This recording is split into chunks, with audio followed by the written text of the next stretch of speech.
Last class we have dealt with the physics aspects of capacitor or condensers. Anybody would like to share any thought on that? What we have learned in the last class? We just started supercapacitors. So we have learned about parallel plate capacitor or condensers. It's nothing but two conducting plates sandwiched with the dielectrics. There is a difference between the dielectric and insulator. All the dielectrics are insulators, but not all the insulators are not dielectrics. So dielectric can be polarized by the application of electrical field so that the charge separation between the negative plate and the positive plate happens. That drives the presence of electrostatic force of attraction, and that is the basis for charge storage in conventional parallel plate capacitors. The amount of charge or the energy that can be stored can be quantified using a mathematical formula. There are two formulas. C is equal to Q by V, where Q is charge, V is voltage, and C is the capacitance. And the capacitance can also be manipulated using this mathematical formula.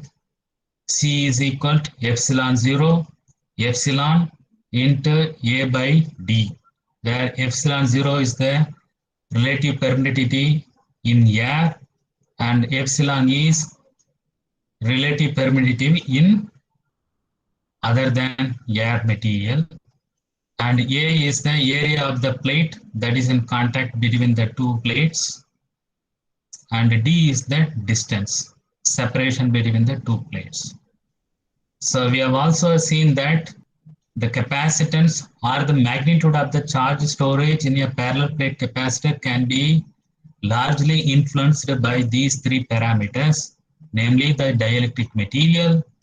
Instead of air, if we use mica, instead of mica, if we use oxides or ceramics, it is possible to lift the amount of charge that is being stored. And it is also possible to increase or decrease the capacitance or the energy storage by having a larger surface area, a larger area plates or lesser area plates. It's a kind of like a variable resistors or rheostat. It is possible to have variable capacitors. You can also manipulate the distance or the separation between the plate. Higher or lower, it is possible to, in lesser or longer, so it is possible to change the capacitance of the parallel plate capacitors. So capacitance is inversely proportional to the separation between the plates, and the capacitance is directly proportional to the area of the plates. And the basis for holding the charge storage in parallel plate capacitor is none other than the electrostatic force of attraction. Electrostatic force of attraction. So whenever there is a separation held in close proximity of negative and positive charges, there is a felt electrostatic force of attraction that drives the storage of charges, and it can be influenced by those three parameters. Anything else we have seen in the last class? Anybody would like to add anything to this or make some comments, clarifications? We'll go ahead.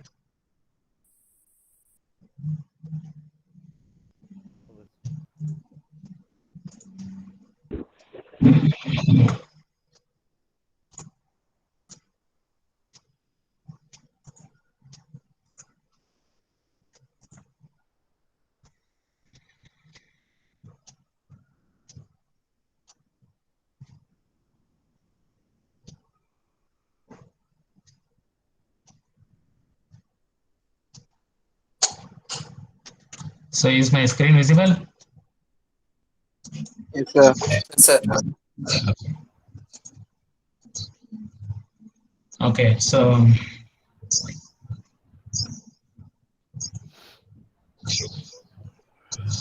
let's see where and all these capacitors can find their applications. So we know that this capacitor can be applied wherever the surge power is demanded. Wherever the surge power is demanded. And we also know that the surge power may not be for 1 hour, 2 hour, long hours. It may be mostly momentary. When you start the ceiling fan, to start rotating the wings or blades, when you switch on, in within few seconds, it requires surge power, very huge power. Is it echoing? Am I audible properly? Yes, sir.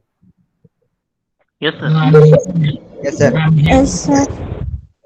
I'm hearing echo.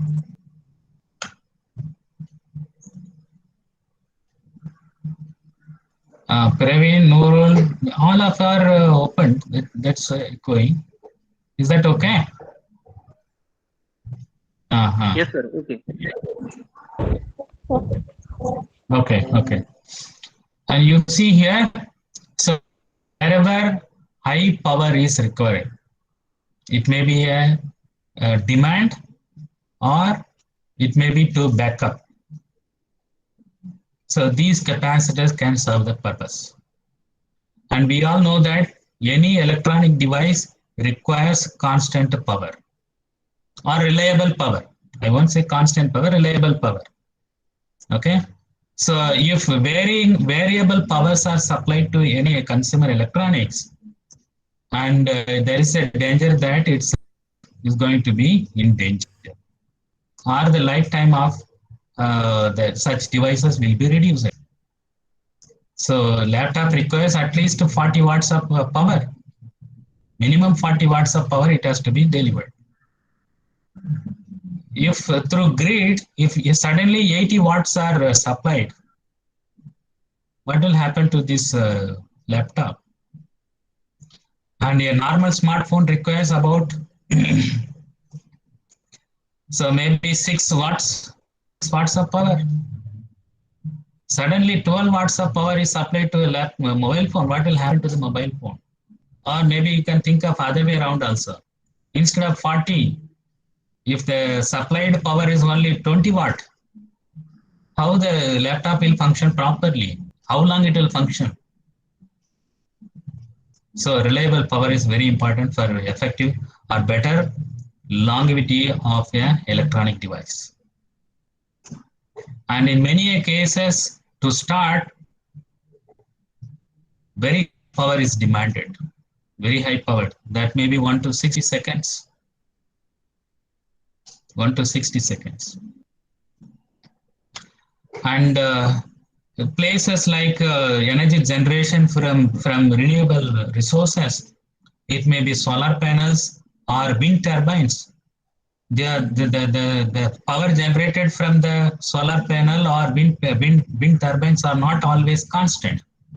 Depending on the wind speed, the power that is being generated will vary. The power to be delivered to the grid should be constant. Otherwise, all the appliances will be in danger. Okay, so it means these capacitors can find their roles wherever momentary powers are involved. It may be a supply or it may be a demand. It may be a backup or it may be supply. Surge power. Surge powers are known as surge powers. So this is one I usually give. So to distinguish between power and energy. So its energy is like a large tank. I have another analogy, maybe in another few slides later. So slowly it is delivered. Whereas power, very little, but momentarily it can be discharged. Momentarily it can be discharged. I remember the other day Seduraman sent to another image relating this one. So maybe it is available. Maybe you can have a look. Or there may be another analogy to distinguish power versus energy. So power is watt per kg or watt per liter, gravimetric power, volumetric power. Energy is whatever per kg or whatever per liter, specific energy or energy density. So it is like this. You have your application. It may be a laptop or a ceiling fan or AC compressor or electric vehicle or your laptop, camcorder, smartphone or anything. It requires continuous supply of the required power. Let's assume it is powered from the batteries or diesel engines or even fuel cells. But depending on the application, suddenly you might require high power. Batteries, fuel cells, engine, they will be able to give only the constant power. But how it can be obtained a sudden surge power? So there comes the role of capacitors or the modern terminology is ultra capacitors. Ultra capacitor is connected to the circuit always. So it means the capacitor is 100% charged condition always. Okay. So whenever the application demands peak power, so the energy from this normal energy sources like battery or grid will not be possible to be obtained, but suddenly it can undergo surge discharge. So once it is discharged, so anyway it is connected to the grid or battery, always it gets charged. And charging and discharging takes very, very little time in the case of capacitors or condensers. Okay.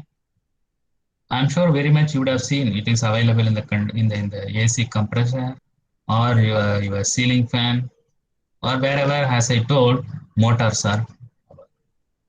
So for better understanding, let's assume this is the available power. What is the available power? You see, constant power. But depending on your application, momentarily surge power is required. Okay.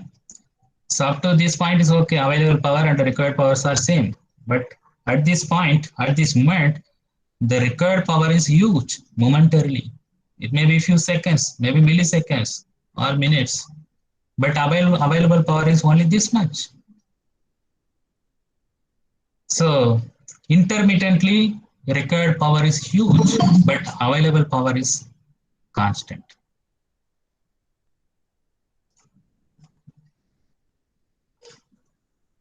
Somebody joined?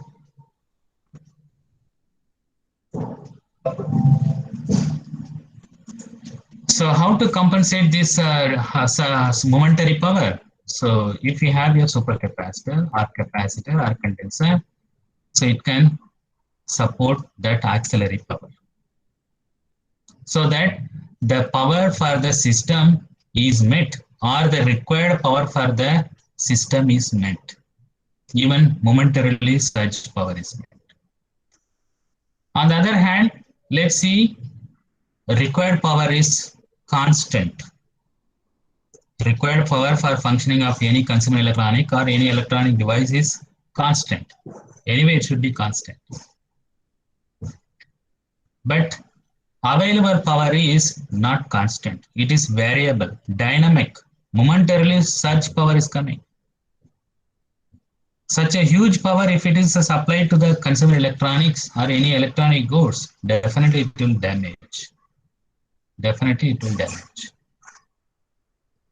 Quite often we used to see our television goes off, goes bad sometimes, okay, or fridge, any such consumer electronics, they go bad.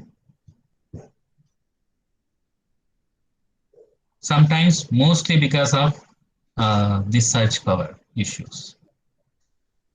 So in this place also, if you have a supercapacitor, this momentary power delivered or coming from the grid or any other source can be observed, can be backed up using ultra capacitors.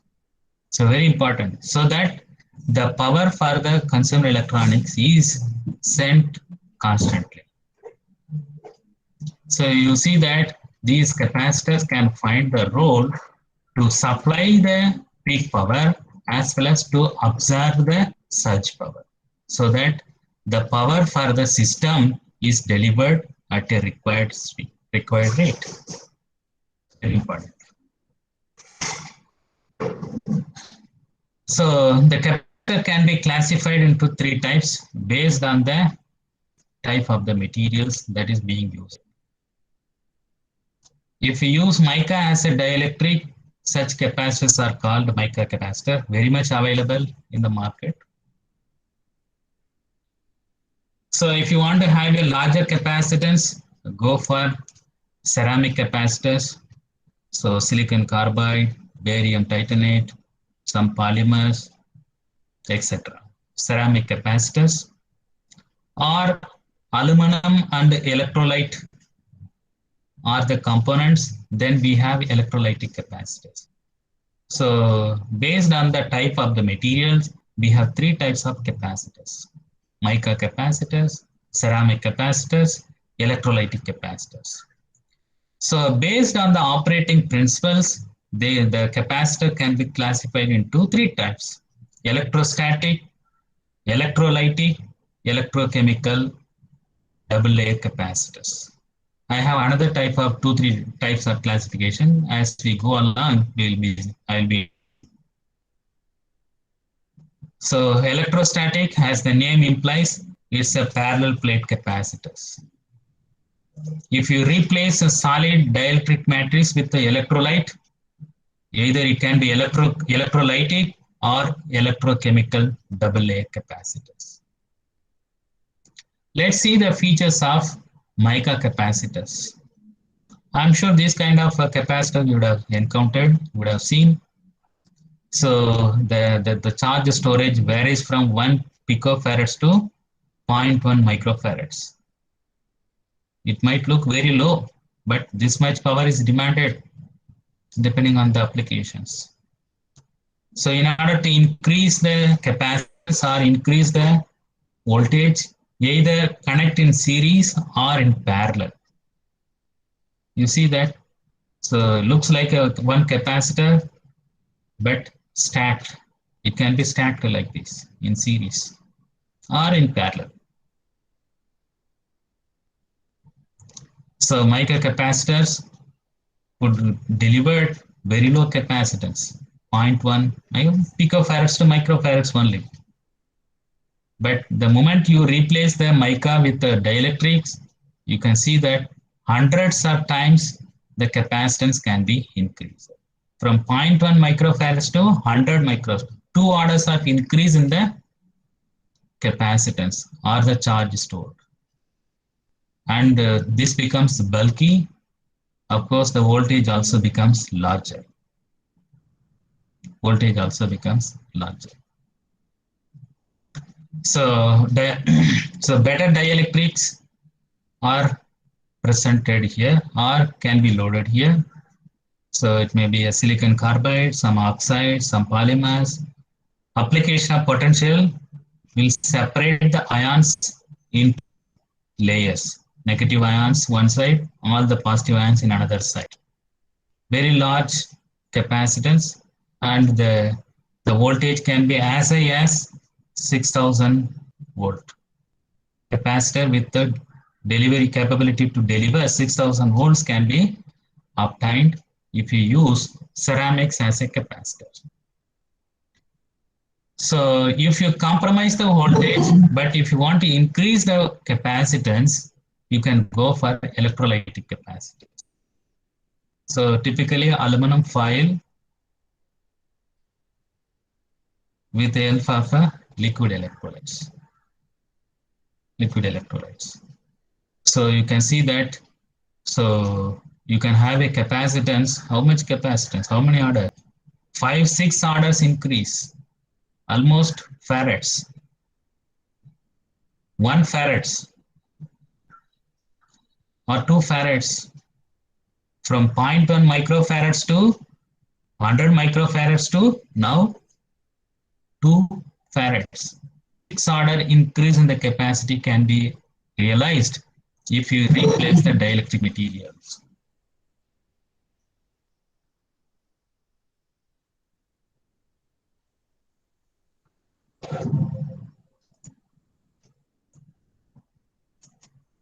So you see that depending on the type of the dielectrics, their magnitude of the charge storage as well as the potential that can be operated can be.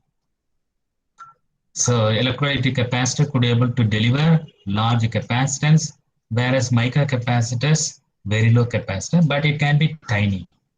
But this will become bulky. So yesterday someone asked how to increase or decrease the capacitance, total capacitance or voltage if we combine or if we need to combine more than one capacitance or capacitors. So I'm sure you are well versed with the resistors and the batteries. What happens to the voltage, what happens to the current or resistance when you connect in series and in parallel. In the same way, you can see that when you connect a series of capacitors, several capacitors in series, and the resultant capacitance is 1 by C is equal to capacitance 1 by C.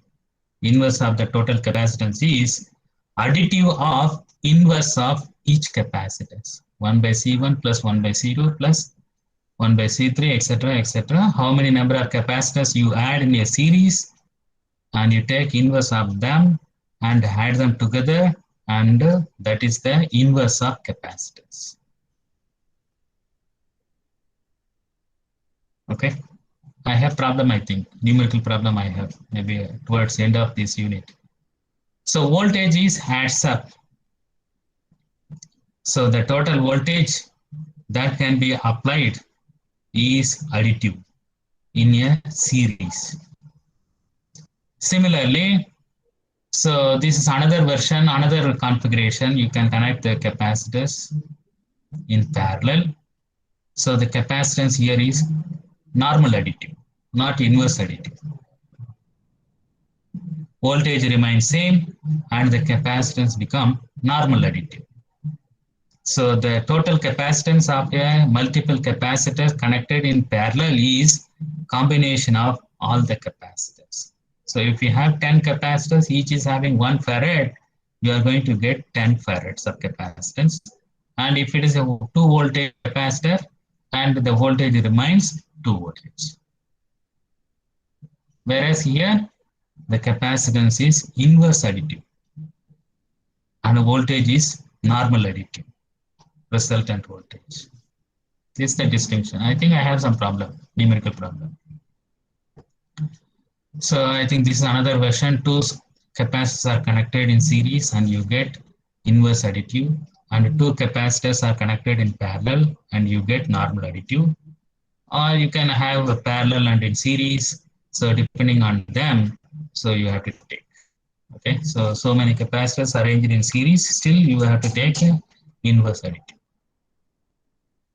Okay, so far we have dealt with the physics aspects of capacitor or condensers. So any comments, anything would like to share? Any thought? To add?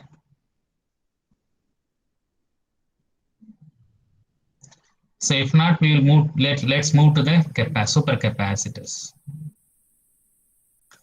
So what it means? What comes to your mind when you hear the word supercapacitors? Huh? So far we have dealt with the capacitors. What comes to your mind when you hear about the term supercapacitors? Nanotubes, sir. Yeah, capacitors we know. What is these supercapacitors? Capacitance value higher than the other capacitors. We know conductors, Yes. right? Conductors. Conductors are maybe electronic conductors or ionic conductors. Okay. So we have a superconductors. Have you heard about superconductors? Yes, sir. Yes. Yes. Right. What are superconductors?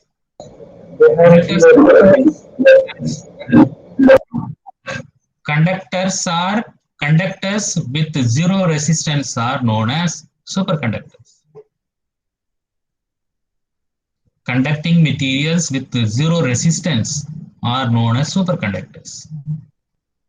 So the magnitude of the conductivity of the conductor is so high, you use prefix super.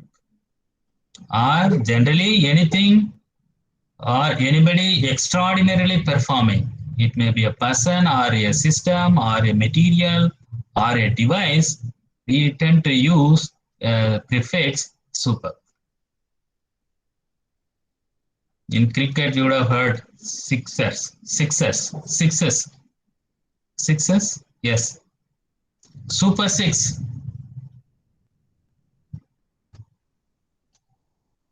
Exceedingly high performance. Conductors, superconductors. Similarly, we have capacitors. Now we have supercapacitors. The capacitance of these capacitors are uncomparable. Several magnitudes increased or higher capacitance. So you use supercapacitors. That prefix super. How it can be made? What makes these capacitors to become supercapacitors?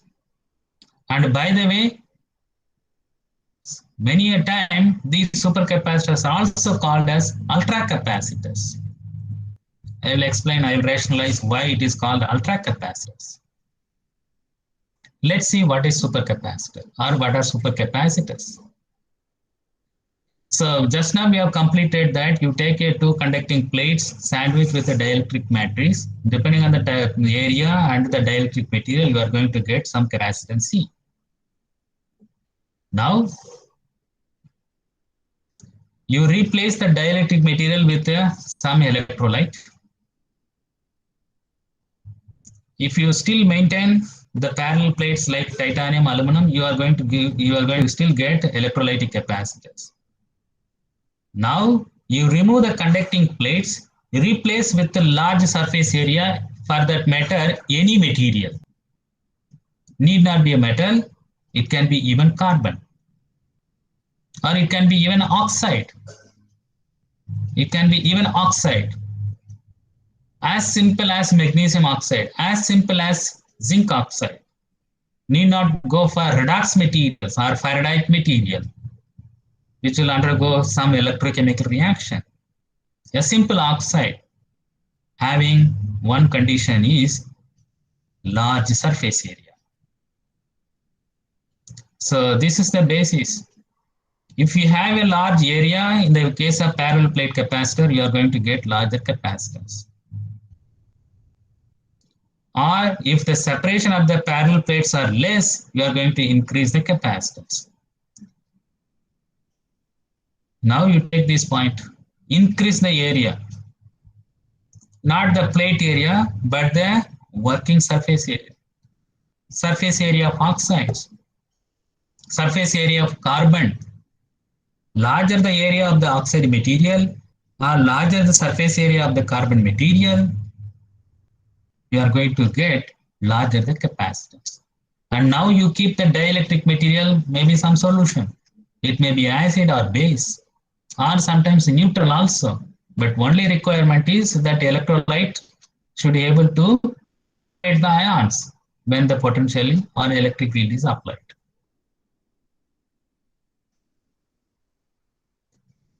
So we are not looking up any electrochemical reaction. We are just mimicking the parallel plate capacitors. Here the dielectric is replaced with an electrolyte. It may be acid, base or neutral, and the metallic plates are replaced with large surface area materials. It may be a carbon, oxide, metal or anything, polymers, etc. And you get charge storage device, and you name it as supercapacitor because the magnitude of the charge storage here is tens to hundreds of times larger compared to that of the parallel plate capacitors. You believe it or not, carbon-based material could be able to deliver the capacitance as high as 400 farads. You remember mica could be able to deliver the capacitance only 0.1 microfarads maximum, or minimum is 1 picofarads, 10 power minus 12. I am talking about 400 farads. How many orders? That is 12, and here 2. 16 order increase in the energy storage. Exceedingly high energy storage if you compare with the parallel plate capacitors. That is why the name, instead of just calling it as a capacitor, it is called supercapacitors. Instead of calling as a conductors, you call superconductors, because no resistance at all. If all the grids are integrated with the superconductors, there will be a zero loss in transmission of the power. But unfortunately, as you know, there are no room temperature superconductors. It is very expensive to have superconductors for large application, because you have to maintain very low temperature. I think I asked in one of the classes, what is the highest temperature, working temperature, superconductors have been achieved. So when I was student, maybe 20 years before, the highest working temperature was 90 Kelvin, increased to 155 with mercury based materials. And there are very recent reports. Last year, IIC Bangalore has made some materials, and there are some disputes with that material. At close to room temperature, superconductivity can be obtained. 15 degree. If it is achieved, it's going to be a Nobel Prize winning work. Exceedingly high performances. Same way. So here, exceedingly high energy storage can be obtained by replacing large surface area materials and by replacing the electrolyte, dielectric material with the electrolyte. What is the mechanism? The same mechanism, the same charge separation between the electrodes. Let's see, you take one carbon electrode, connect to the negative terminal. You take another carbon electrode or carbon matrix, maybe a powder, maybe in the form of electrode or foil or plate, connect to the positive terminal. You have electrolyte sulfuric acid, maybe 1 molar sulfuric acid or 1 molar KOH, or maybe 1 molar sodium sulfate.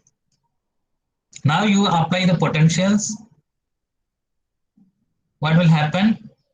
All the sulfate ions, SO4 2- will orient in one direction,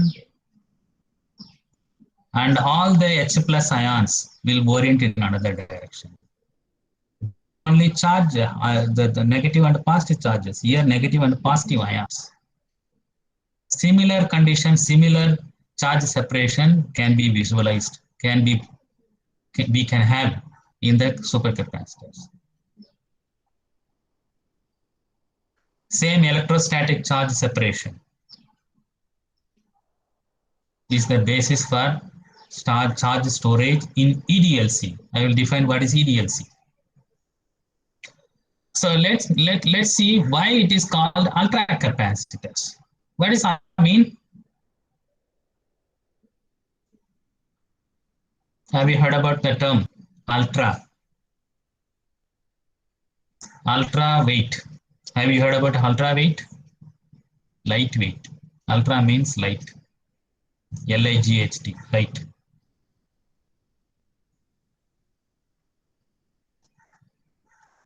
Less weight. So carbon happen to be conductor and relatively low mass or low weight. The capacitor, the supercapacitor made using carbon amounts to less weight. Hence it is called ultra capacitors. Generally, supercapacitor, if the supercapacitor is made up of carbon, has less mass compared to the metal oxides, and hence it is called ultra capacitors. Okay, so I will talk about this formula later. So you can manipulate current, voltage, and discharge time. So in order to work with the supercapacitors. Okay. So practical capacitance can be obtained from the capacitors using this standard formula I into D divided by V, or I into dt divided by dV.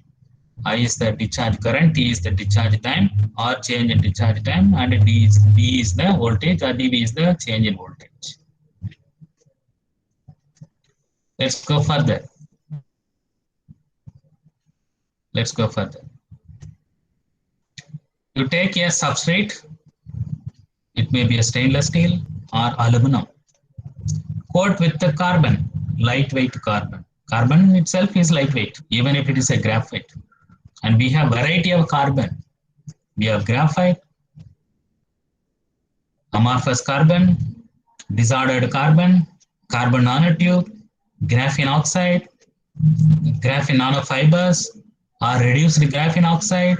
We have different forms of carbon, fullerene, etc. Each have their own merits and demerits. Each have their own surface area and conductivity.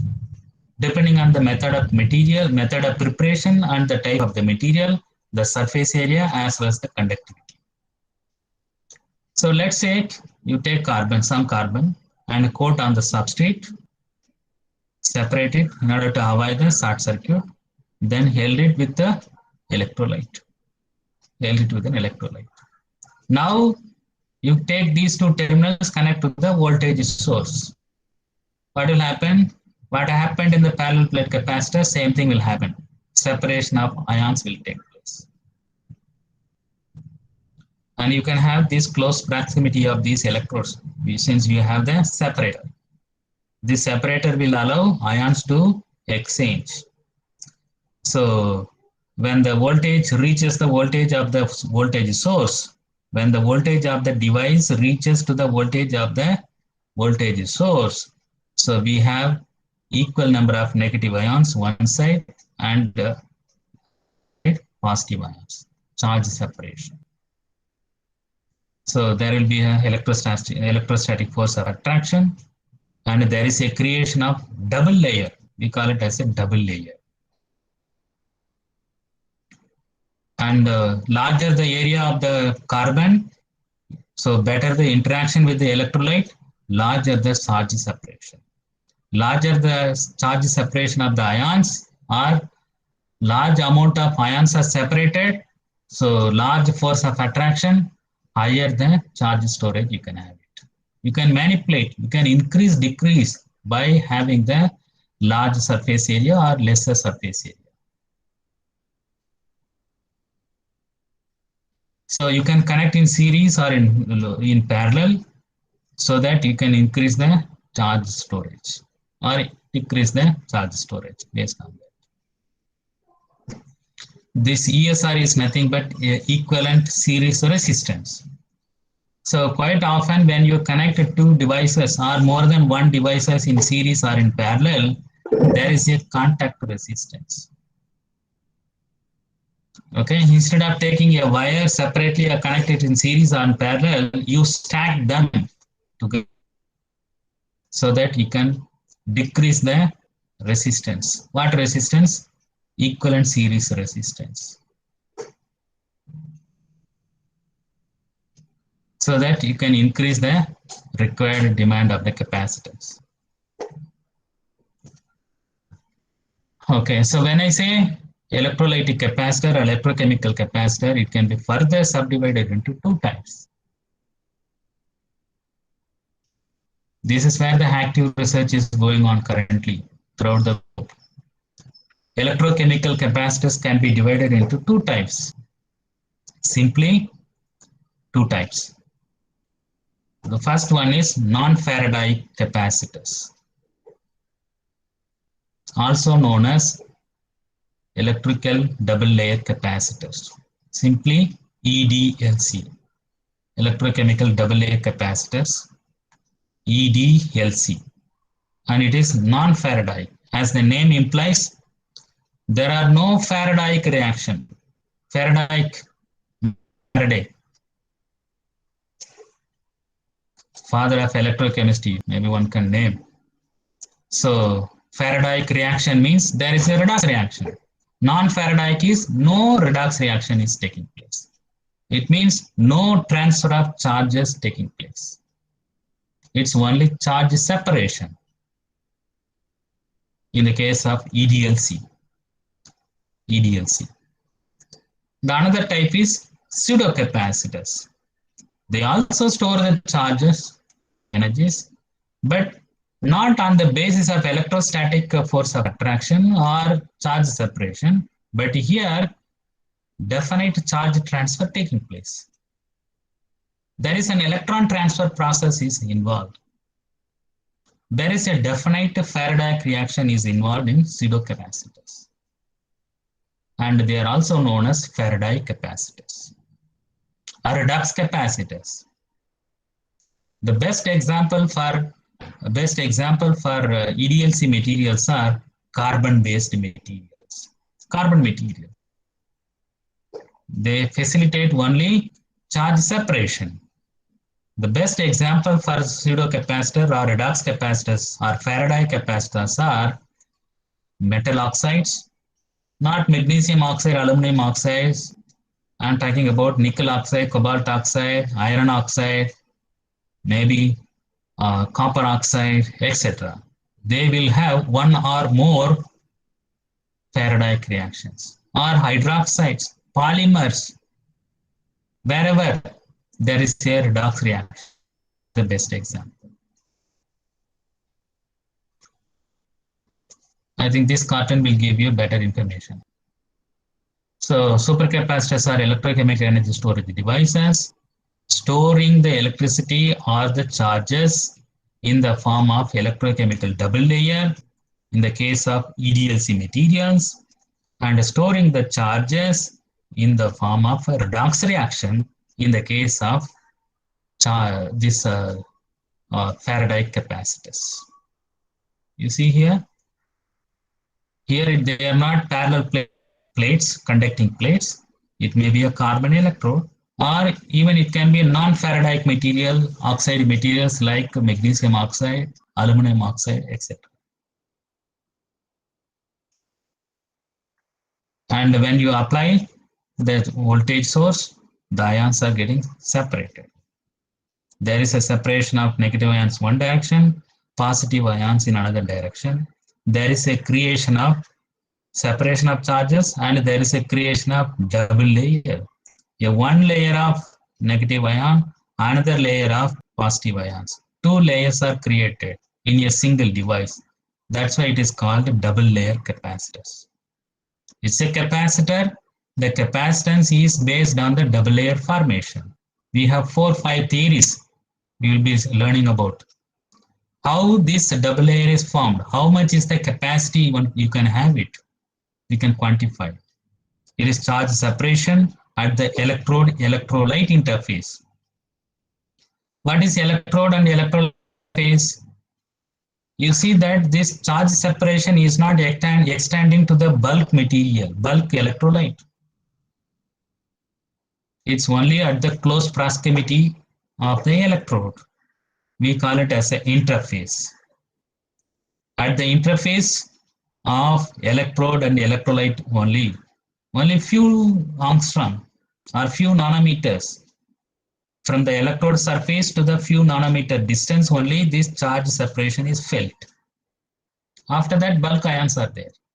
And similarly, at a positive electrode, only up to 15 certain angstrom distance only these charge separations are held. And that holds the basis for charge storage in electrolytic capacitor or EDLC.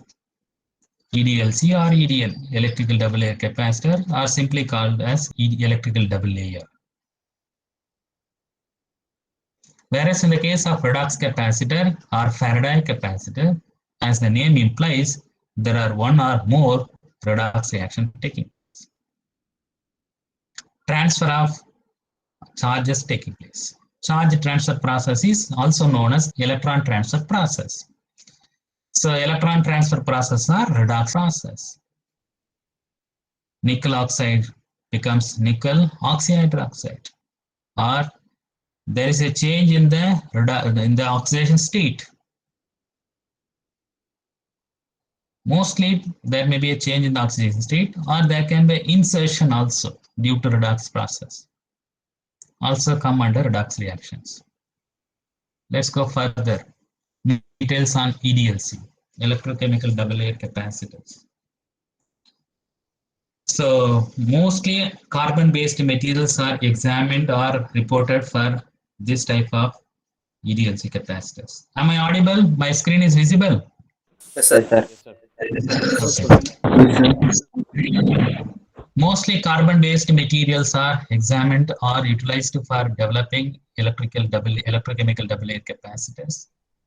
And you see there here, the volumetric capacitance is very only 10 to 50 microfarads per centimeter square. And if I want to tell about a grammetric capacitance, is about 100 to 400 farads per gram. 100 to 400 farads per gram if you have a large surface area carbon. You believe it or not, carbon material can be prepared with the surface area as high as 2000 meters square per gram. Larger the surface area, more the porous the electrode, I mean the carbon electrodes, better the percolation or interaction of the electrolyte, better the interaction of the electrolyte or contact with the electrolyte contact with the electrode, better the charge separation. Larger the charge separation, larger the charge store. This is the key.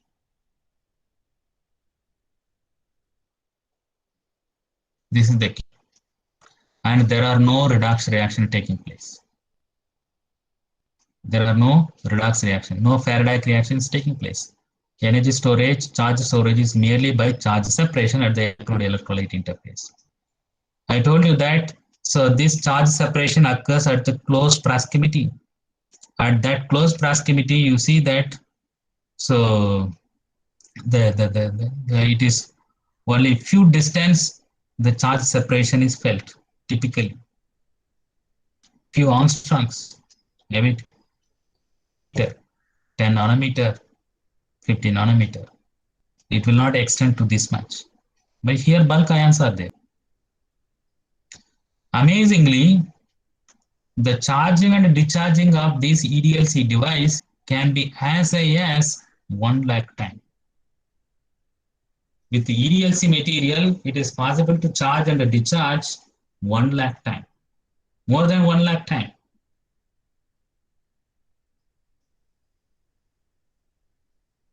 Whereas in the case of redox capacitors, is not that much. Cycle life generally high compared to the batteries, but it is not high compared to the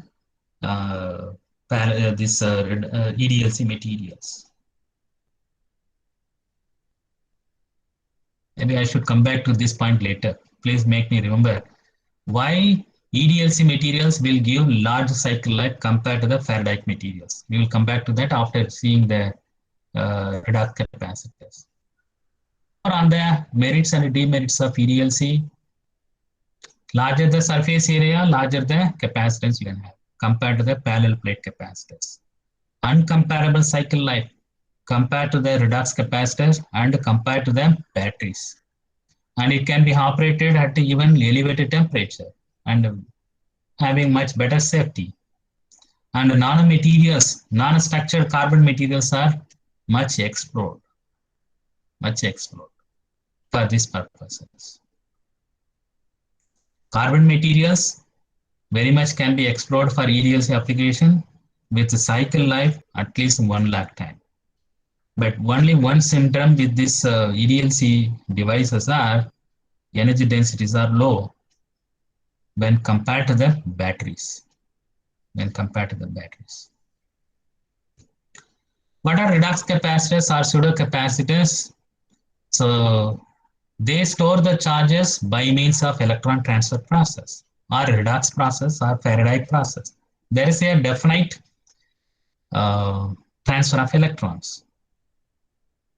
The best explored materials are oxides, metal oxides, for example, ruthenium oxide.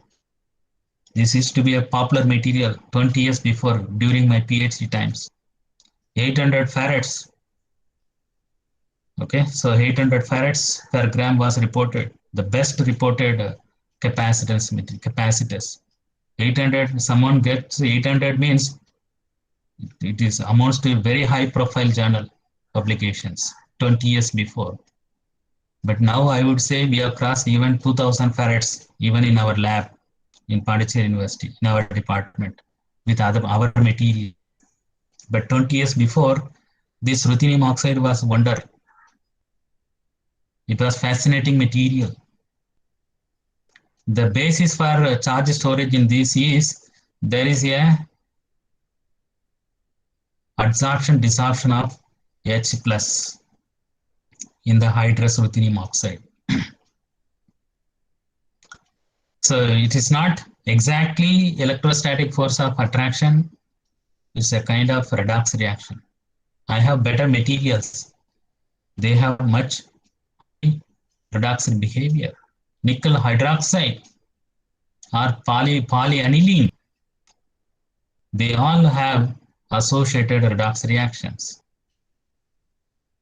And they can store exceedingly very high capacitance.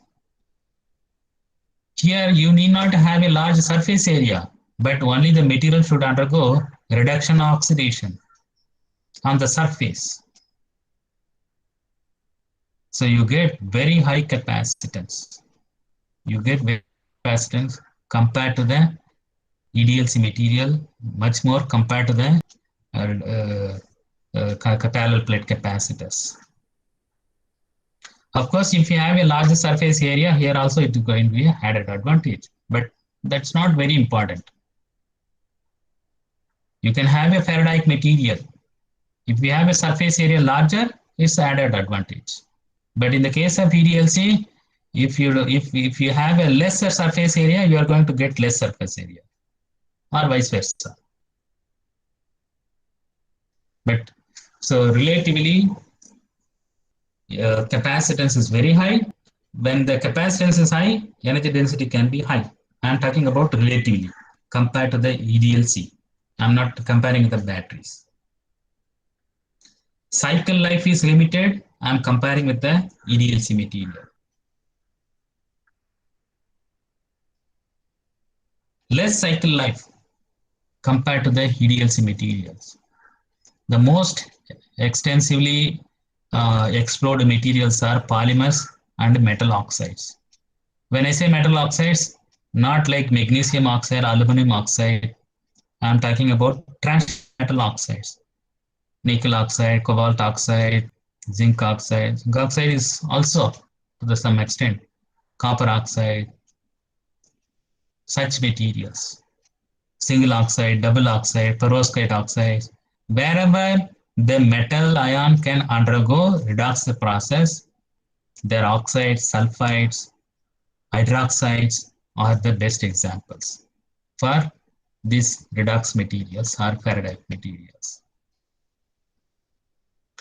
I think I can talk about now why ED shows longer cycle life compared to the redox materials. Oh, I'm finished.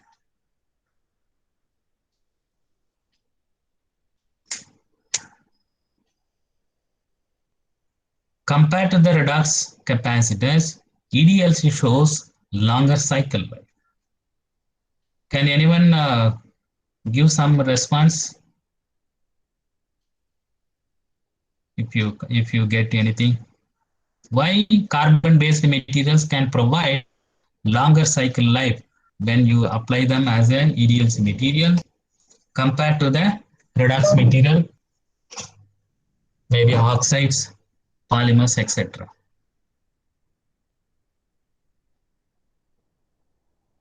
Nickel hydroxide, if it is a ferrite material, it undergoes nickel oxyhydroxide. Or cobalt oxide or hydroxide or anything. Their oxidation state changes, reducing, decreasing, increasing. In the case of EDLC, there are no redox reaction. The charge storage is mainly by charge separation.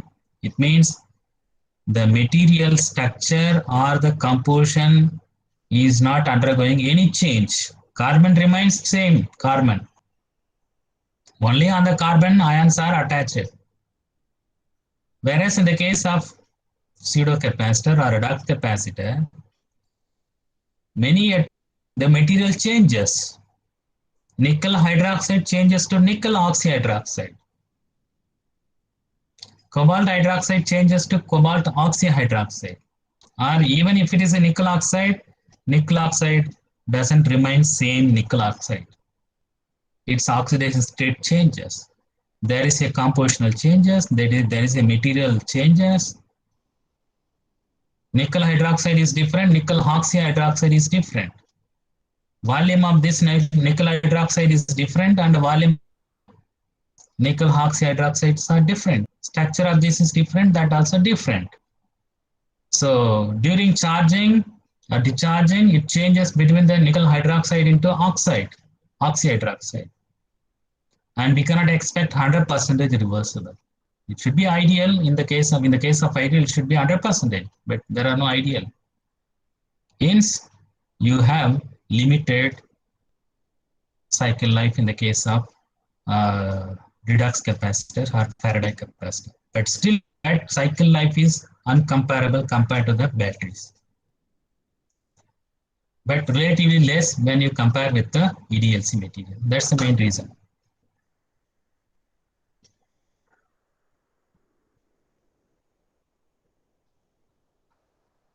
So maybe with this analogy, I will stop today. Let's compare capacitors with the batteries, supercapacitors with the batteries. So by now, I am sure you are familiar with these numbers. Supercapacitor could be able to deliver hundreds of thousands of watt or kilowatts of power. Okay, so at least hundreds of kilowatts of power supercapacitor can deliver. This is 100 to 1000 times higher than that of the battery that can deliver the power. 10,000 kilowatts or watts. When you compare with the 100 watts of lithium-ion battery, how many times? 2-3 orders increase. Generally, uncomparable cycle life for the supercapacitors. Now here I don't make a distinction between the EDLC and the redox behavior because I am comparing with the batteries.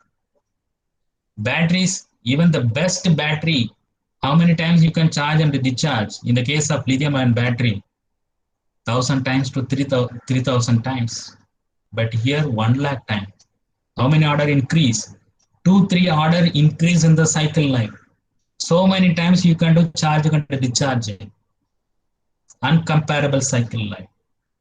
1 lakh time to 10 lakh time. But the problem is they will be able to store only less energy. Because capacitance also less compared to the batteries. So as low as 40 watt-hour per kg against maybe 500 to 1000 watt-hour per kg for the batteries. I'm sure this image, this comparison we have seen already. I've shown you. Batteries are like a marathon runner. It can provide long energy, but with little power. Supercapacitors are like a relay runner.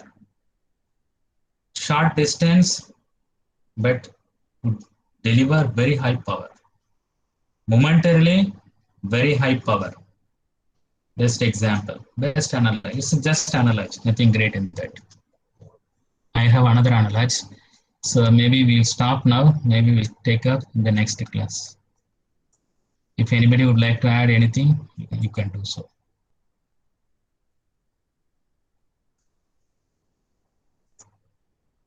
Sir, could you please explain one thing? Louder, please. Could you please explain this double layer formation of PDLC? Double layer formation. See, you take any conducting material, need not be metallic conducting, even carbon materials. Immerse in an electrolyte, yes, a solution. What is an electrolyte? Having this. What is an electrolyte? A salt dissolved in water is the electrolyte. So when you have two terminals and the circuit is connected, there should be a conductivity path. So that is electrolyte. Here the conduction is due by the movement of ions, not movement of the electrons. Conduction by the movement of electron is known as electronic conductors. Conduction by the movement or mobility of the ions is known as electrolytes, electrolytic conductors. So let's say this is a carbon rod or aluminum rod or anything. It's a conductor having some conductivity. You immerse in an electrolyte, let's say sulfuric acid, 1 molar or 1 molar KOH, 1 molar sulfuric acid, or even solution, salt solution. What happens is that, so the conductor, best example, let's assume metal is a conductor. Metals have large number of electrons. Electrons are having negative charges. And in the electrolyte, we have both negative ions as well as the positive ions. The electrons having the negative charges will attract positive charges. Electrons on the surface of the metals, which is immersed in the electrolyte solution, will attract the positive ions from the solution or from the electrolyte. This occurs in one side. Opposite will occur on other side. Similar electrode you take that is also immersed in the same vessel, same electrolyte. Here, this is negative. Automatically another one will act as a positive. There it will attract all the negative ions in another direction. Here, two layers of ions are formed and you term it as a double layer. That's the double layer. And whenever you have here two different charges accumulated, there is a electrostatic force of attraction built or present. That is the basis for charge storage. I hope I responded. Yes, sir. Yes. Okay, so Lavanya, what is the difference between the electrostatic force and the electromagnetic force? Lavanya, you should be able to tell what is electromagnetic force. Electrostatic force I can tell. That is the electrical field that is present between the two attractive charges. It may be a negative charge and a positive charge. What is electromagnetic force? I think as the name implies, you apply the electric field, create the magnetic force, magnetic field, and the field present between them is known as, or in that configuration is electromagnetic force. You can correct me. What is preclusion value? So there are no numbers. Depending on the surface area, the preclusion magnitude can be. Larger the surface area, preclusion can be larger. Larger the surface area, preclusion or the contact of the electrolyte will be larger. Larger the contact area, larger the preclusion value, higher the charge storage it can lead to. Ritlanji asked it. What is the difference between the conducting and the non-conducting polymer? Which one is used commonly? So as the name implies, the conducting polymers are they will conduct the electricity. We have a solitrons, polarons, etc. are the conducting species. Are the solitrons are the species responsible for conductivity in conducting polymers. Polyacetylene, etc. or polyaniline, conducting polymers. Invention of conducting polymer gave Nobel Prize to, I think, Pople, John Pople, 1998. A separate field has evolved, very much useful. What are non-conducting polymers? Polymers which are not conducting are non-conducting polymers. Generally, if you have a conducting material as an electrode used for capacitor, you will have a large capacitance charge storage. Of course, conducting polymers, they can also find many other applications. Why not? If it is superconducting, then you can use it as a superconductor polymers. So for capacitor applications, so conducting polymers are very much used. They do show both EDX behavior as well as redox behavior. So Nurul asks which combination useful in capacitor. What do you mean by which combination? Conducting polymer, non-conducting polymer, or which combination you are thinking about, Nurul? So,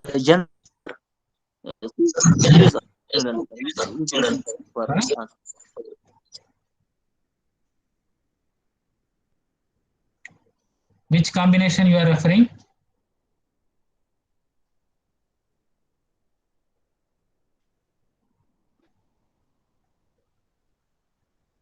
You mean series and parallel, or I don't know what combination you are referring to?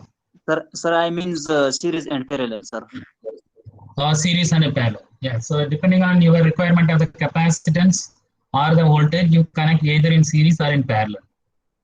So in one case, it is inverse additive, another case direct additive of the capacitance and of the voltage.